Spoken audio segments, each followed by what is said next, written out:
Oui, c'est ce que je disais, je répondais tout à l'heure sur la question de votre confrère Bakary Cissé. Nous, de notre part, on n'a jamais sous-estimé qui que ce soit. Bon, je pense que ce sont des propos que moi j'ai pas lus, que j'ai pas eu vent de cette sortie-là. Mais bon, comme je dis, dans l'ensemble, nous sommes concentrés et que sous-estimer le Bénin serait vraiment la plus grosse bêtise de notre part. Je crois qu'il faut respecter l'adversaire. Et dans le football moderne, dans le football de haut niveau, dans le sport de haut niveau, je crois que l'humilité et la modestie, c'est quelque chose de très important. Donc j'appelle à nos joueurs à un peu plus d'humilité et de respect de l'adversaire, comme moi je le fais, comme notre staff le fait, comme notre fédération le fait, comme notre pays a cette réputation d'humilité et de respect. Ouais, s'il gagne la CAN, mais je crois qu'aujourd'hui, il ne faut surtout pas penser Ballon d'Or. Aujourd'hui, je crois que ce qui est important pour Sadio, c'est continuer à se battre pour l'équipe, continuer à faire les performances pour que l'équipe du Sénégal aille de l'avant. Je crois qu'il est dans cet état d'esprit. Et mon discours avec lui est clair, c'est donne le maximum que tu peux donner à l'équipe et l'équipe te le rendra. Donc je crois qu'il est dans cet état d'esprit-là. Effectivement, JL c'est parti, Salah n'est plus là. Mais c'est un garçon qui a la tête sur les épaules et il comprend que le collectif passera toujours au-dessus des individualités. Et comme je le dis souvent, c'est un garçon qui apporte beaucoup au collectif et aujourd'hui le collectif lui rend. J'espère pour lui en tout cas et pour notre équipe nationale que cette cape des quarts de finale on le passera, ce qui serait vraiment une progression pour cette génération-là qui est là depuis 4 ans. Merci des éloges. Ça fait plaisir de la part de nos journalistes de dresser des lauriers sélectionneurs africains. Je vous remercie pour ça. Le Bénin, comme je le dis, c'est une équipe difficile à jouer. C'est une équipe sérieuse, c'est une équipe disciplinée, c'est une équipe organisée.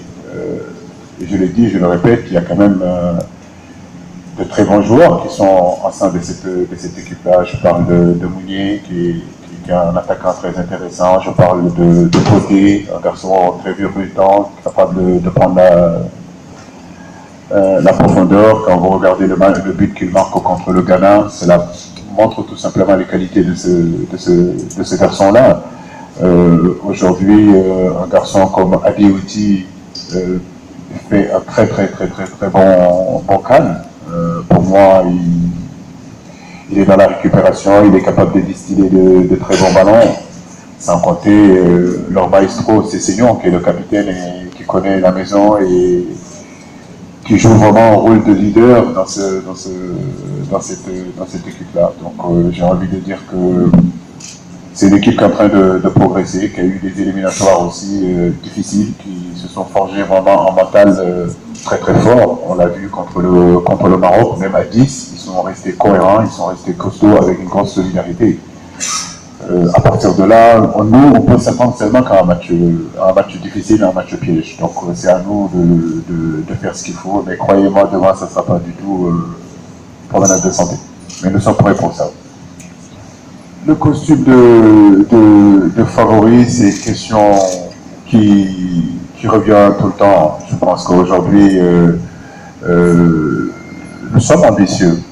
Nous savons que nous sommes capables d'aller très loin dans cette compétition. Mais comme je l'ai dit, c'est match par match. Il ne suffit pas de venir devant vous, brader les muscles et dire que nous sommes les favoris. Et si on est favoris, c'est sur le terrain qu'il faut le montrer match après match. Donc c'est ce que nous sommes en train, en tout cas, d'essayer de faire. C'est vrai que le Cameroun n'est pas là, les gros favoris aujourd'hui ne sont pas là. Bien sûr que ça nous donne une idée et ça nous donne encore plus confiance de se dire que oui, peut-être que cette année peut être la bonne. Mais comme je dis, c'est juste de l'espérance. Et ça ne suffira pas. Il nous faudra cravacher dur, il nous faudra travailler dur, il nous faudra être sérieux.